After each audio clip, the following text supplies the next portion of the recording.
Dicen que la tristeza llega sin tocar la puerta, que se desliza por los pasillos silenciosos del alma como un viento tibio que nadie pidió.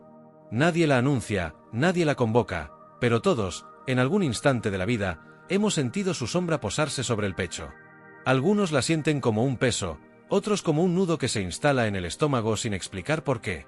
Y muchos, demasiados, como una niebla que difumina todo lo que antes parecía claro. Pero existe un lugar, silencioso y eterno, donde los hombres desde hace siglos han aprendido a enfrentar ese peso invisible, el territorio del estoicismo. Allí, en ese punto donde la vida golpea y el espíritu se niega a caer, se ha descubierto un antídoto milenario, sencillo y profundo, capaz de sostener incluso a quien se siente quebrado. Esta es la historia de ese remedio. Y también la historia de quienes, enfrentados a la tristeza, eligieron no rendirse. Cuando la tristeza se instala, lo primero que cambia no es el mundo, sino la mirada. Todo parece más pequeño, más frágil, más insuficiente. Los antiguos estoicos lo sabían. El sufrimiento no nace del hecho, sino de nuestra interpretación del hecho. Epicteto solía repetir: no nos afecta lo que nos sucede, sino lo que nos decimos sobre lo que nos sucede. Si uno contempla esta frase con calma, descubre que la tristeza no es una condena, sino un diálogo interno. Y ese diálogo puede sanarse. Los estoicos vivían en una realidad dura. A veces sin techo, sin fortuna, sin familia. Muchos fueron esclavos, otros, emperadores rodeados de peligros. Sin embargo, todos compartieron una convicción: ninguna emoción tiene el poder de destruir a un hombre que sabe volver a sí mismo. Desde entonces, esa verdad se ha transmitido como una linterna para quienes atraviesan la oscuridad. Imagina una noche en Roma.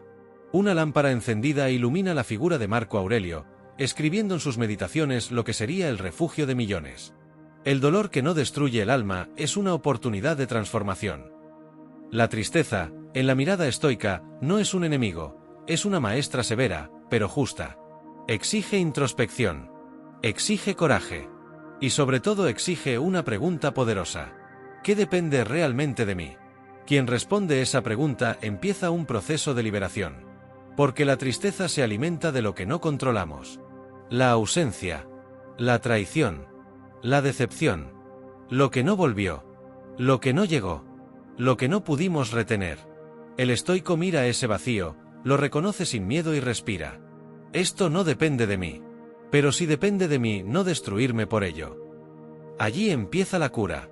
La vida moderna, tan apresurada, tan ruidosa, ha hecho que olvidemos esa sabiduría. Buscamos consuelo en distracciones, ruido, consumo, velocidad. La tristeza, sin embargo, es paciente. Puede esperar detrás de todas esas capas. Y cuando reaparece, nos encuentra más frágiles.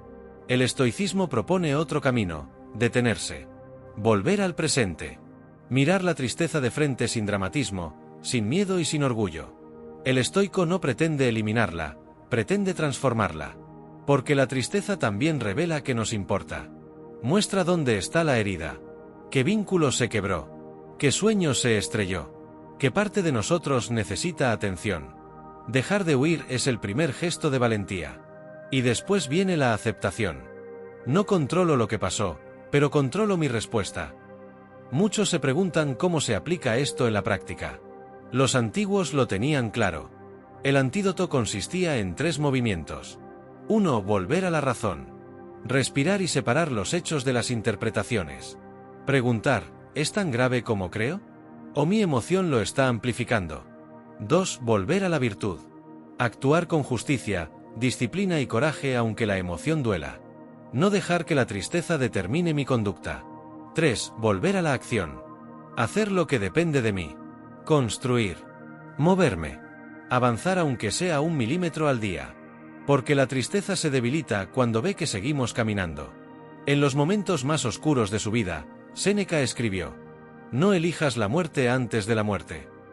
Una invitación directa a resistir, a no entregarse a la desesperanza, a no confundirse con la sombra. El estoicismo enseña que la vida no está hecha para ser perfecta, sino para ser enfrentada con dignidad. Y esa dignidad florece incluso en la tristeza.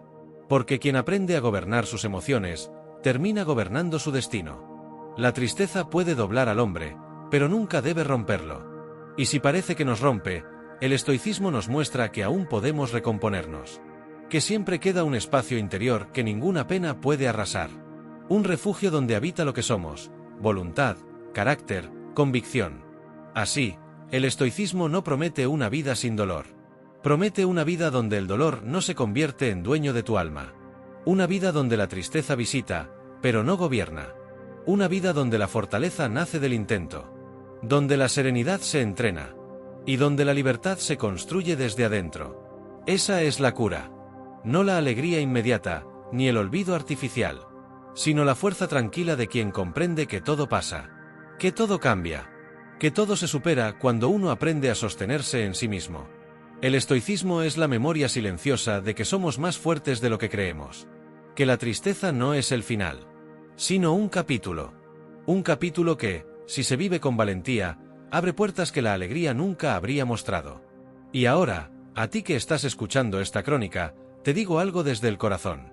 Si estás pasando por un momento difícil, si la tristeza ha tocado tu vida, si sientes que algo dentro de ti se apagó, no te rindas. Respira. Vuelve a ti.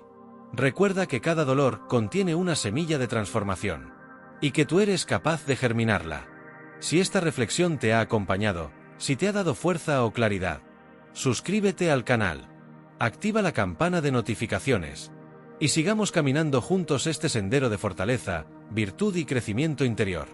Porque, como diría Marco Aurelio, lo que se interpone en el camino, se convierte en el camino. Y este camino, apenas comienza.